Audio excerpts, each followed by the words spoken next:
Hello and welcome to another edition of Gambler Anonymous, episode number 22, of 2016. This week, Euro 2016, was it worth it?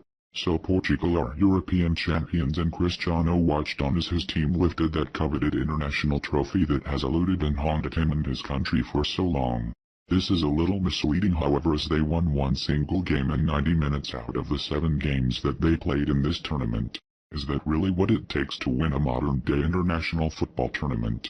The answer, unfortunately, is yes. If you look back through the tournament, Portugal were so lucky to go through from the group stage as joint last place best third place finishers. In simple terms, they finished third in their group and were the joint fourth best third place finisher.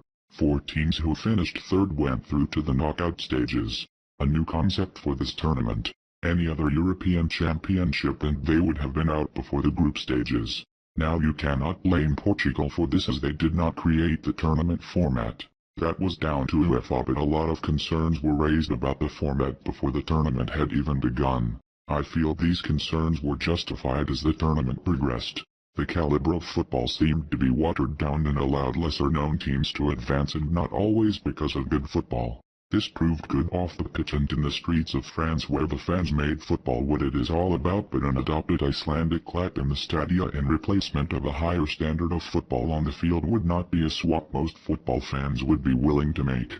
They say that football is nothing without the fans, but the fans are also nothing without the football. A difficult balance to level up. The knockout rounds are notoriously tight and nervy, so the entertaining football surely must come from the group stages. This seemed sadly lacking all too often throughout this tournament. All in all, though it wasn't a terrible tournament, I just feel it could have been so much more, and think that reverting back to the traditional 2-team group qualification format will be better in the long run.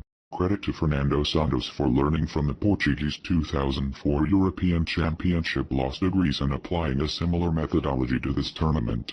It clearly worked and worked well. France will be so disappointed as they were clearly the more flowing team and probably should have won this tournament. But they never. Portugal executed a better game plan and, as I tweeted, seemed to be better for Ronaldo going off injured. Ronaldo going off cannot really be argued either way as to whether it was better for the team or not, and who cares anyway. All that matters is that Portugal won fair and square. My point is that the French should have won, but because of their lack of intensity, for whatever reason, whether it be nerves, fatigue, strategy, they lost. I probably should not have tipped the French in players of this, though they looked more than capable of scoring whenever they felt like it, and but for a post width from Gignac and a missed header from tournament top scorer Griezmann, they probably would have went on to win. So was it worth getting the Euros? Well, I had 21 bets, 8 wins, which resulted in 1.28% return on investment. So in short, yes, just. But the main point I had at the start of this tournament was not to bet on the tournament winner. I chose France to win the Euros and then advised no bet on them. This proved to be a wise decision in the end, and when looking at France as individual games there was a significant profit to be had. In fact, a 59.93% return on investment, whereas betting them to win the tournament would have resulted in losing 100%. Looking at the Premier League winner odds for the upcoming season shows even worse odds than the Euros, as these odds are over a 38-game-long season. Don't bet on the season winner. It's a poor investment. If you think Man City, Man United, Arsenal, Chelsea are going to win the league, just wait for the games where they are highly likely to win but go to goal down or get a man sent off and their odds go up, then place your bet. Do this 2 or 3 times and the chances are that you will accumulate the same amount as you would have if you had bet on them winning the league. Plus you won't have to wait until next May to be paid out. Oh, and Leicester definitely won't win the league this year, maybe. But how about the Champions League instead? I will be looking at the Champions League and Europa League qualifications, as there are some favorable games including Celtic and Legia Warsaw to name but a few. After that I will be back for the start of the new season, where I look to start making some headway with the Dutch Super Cup curtain raiser on July 31st, and then the week after the season kicks off on Friday 5th August.